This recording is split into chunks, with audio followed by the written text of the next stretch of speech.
Okay, I'm not going to lie to you. Walking around the backyard of the White House, well, it was pretty impressive. To think about all the presidents that have strolled these grounds was awe-inspiring.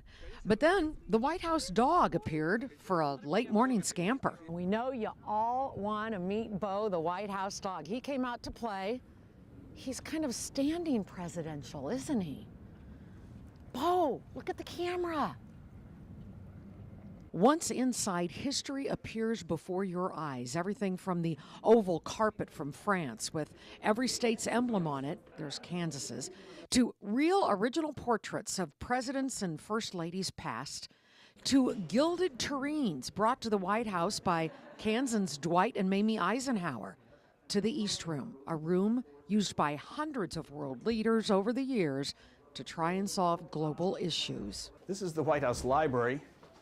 When the house opened in 1800, John and Abigail Adams moved in as the first occupants. This was the laundry. Now it is filled with books, historical artifacts. And on the wall in the White House Library are Native American chiefs who came from Kansas and Oklahoma in 1821 to make peace. In the state dining room, you can have as many as 134 people over for dinner, and many presidents have. For state dinners, we've had kings and queens, and Queen Elizabeth was here in the Bush administration. Just outside the state dining room, we ran into this guy. He's from Shawnee, Kansas, and is now President Obama's domestic traveling aide. His favorite trip so far? The most interesting visit really was when we went to Osawatomie in December of 2011.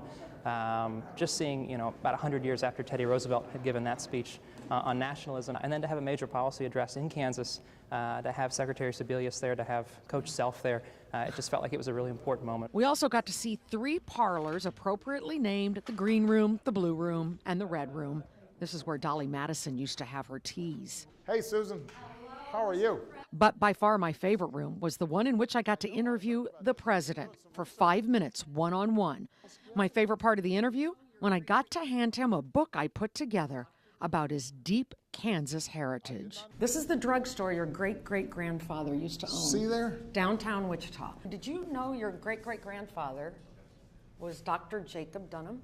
He was a doctor. I did not know he was a doctor. It's good that we had a little bit of class in the operation.